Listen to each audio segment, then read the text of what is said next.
এনটিভির online আপনাদের সবাইকে স্বাগত জানাচ্ছি। আমি দেওয়ান গিয়াস চৌধুরী। তো আপনারা আমার পেছনে যদি দেখেন, এখানে সুনামগঞ্জ ২৮ বর্ডার গার্ড ব্যাটালিয়নের এটা হচ্ছে তাদের কার্যালয়, এবং এখানে তারা আজকে সকাল ভোরে অবৈধভাবে ভারত থেকে আসা বেশ কিছু মালামাল তারা জব্দ করেছেন, এবং এই জব্দকৃত মালামালের মধ্যে রয়েছে আসলে বেশিরভাগই প্রসাধনী, যার বাজার মূল্য প্রায় অর্ধ কোটি টাকা বলে বলছেন এখানে যারা বিজিবি কর্তৃপক্ষ আছেন। এবং আপনারা জানেন যে আর কদিন পরে কোরবানির ঈদ। তো এই কোরবানির ঈদকে সামনে রেখে যে চোরা কারবারিরা আছে সীমান্তের পাশাপাশি, যারা চোরা কারবারির সাথে যুক্ত তারা সক্রিয় হয়ে উঠেছে, এবং এই যারা চোরা কারবারি আছে তাদেরকে ধরতে এবং তাদের যে চোরা কারবারির মাধ্যমে যে পণ্যগুলো তারা নিয়ে আসে, এই মালামালগুলিকে জব্দ করতে, তাদেরকে দমাতে যে বিজিবির বিভিন্ন কার্যক্রম পরিচালনা করছে, তারা অভিযান পরিচালনা করছে। তো সেই অভিযানের ধারাবাহিকতায়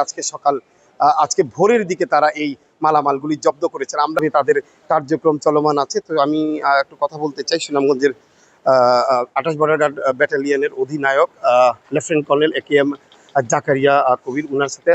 আপনারা যে সুনামগঞ্জে আমরা দেখছি বিভিন্ন সময় বিভিন্ন ধরনের চোরাচাল হচ্ছে, কিংবা আপনারা অভিযান পরিচালনা করছেন, আসলে আরও কীভাবে আপনাদের এই অভিযানগুলো আরও বেশি পরিচালনা করতে পারবেন, কিংবা পরিচালনা আজকে যে মালগুলো ধরলেন সেগুলো কীভাবে আপনারা জব্দ করেছেন যদি বলতেন।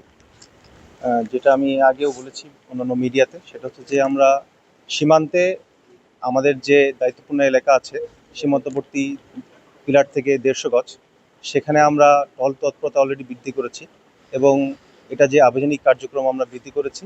এরই সাথে সাথে যেহেতু সুনামগঞ্জ হাওড় বাওড় এলাকা, পানিপথে এখন বর্তমানে দেখা যাচ্ছে যে চোরাকারবারিরা ভারতীয় বিভিন্ন অবৈধ পণ্য, কসমেটিক্স এবং শাড়িসহ অন্যান্য কাপড় এই পানিপথে তারা নিয়ে যাচ্ছে। তো এই প্রেক্ষিতেই আমরা স্থলপথের সাথে সাথে পানিপথেও টহল তৎপরতা বৃদ্ধি করেছি, গোয়েন্দা নজরদারি বৃদ্ধি করেছি। তারই পরিপ্রেক্ষিতেই গোয়েন্দার যে তথ্য মোতাবেক আমরা গতকাল রাত আনুমানিক 4:30টার সময় ইঞ্জিন চালিত নৌকার ভিতরে এই কসমেটিক্স আইটেমগুলো আমরা পাই। টাস্কফোর্সের মাধ্যমে এই কসমেটিক্স আইটেম জব্দ করা হয়, যার আনুমানিক সিজার মূল্য 40 লক্ষ টাকা। তো আমরা আশা করি এই স্থলপথ এবং যে পানিপথ, দুইটি পথেই আমাদের সীমান্তবর্তী এলাকার যে চোরাকারবারিরা যেভাবে অবৈধ পণ্য নিয়ে আসছে, এটা আমরা তৎপরতা এবং গোয়েন্দা তৎপরতার মাধ্যমে আমরা এটা রোধ করতে সক্ষম হব। সামনে তো কোরবানির ঈদ, তো এই উপলক্ষে তো আবারও যারা চোরা কারবারি তারা সক্রিয় হয়ে যাবে, এক্ষেত্রে আপনাদের আরও কি প্রস্তুতি আছে? আচ্ছা, এই গত যে আমাদের ঈদ উল ফিতর উপলক্ষে কিন্তু আমরা বড় বড় দুটি সিজার করেছিলাম, একটি প্রায় 2 কোটি টাকা মূল্যের এবং একটি প্রায় 1.5 কোটি টাকা মূল্যের সিজার, বড় সিজার। তাছাড়া তো নিয়মিত সিজার আমাদের প্রতিনিয়ত হয়। তো যেহেতু সামনে আমাদের ঈদুল আজহা, তো এই কোরবানি ঈদকে উপলক্ষ করে কিন্তু গরুর তৎপরতা বৃদ্ধি পাওয়া স্বাভাবিক, কারণ এই এলাকাতে আমরা দেখেছি যে এর আগেও যে দোয়ারা বাজার বিশেষ করে যে গরুর তৎপরতা চোরাকারবারিরা নিয়ে আসে।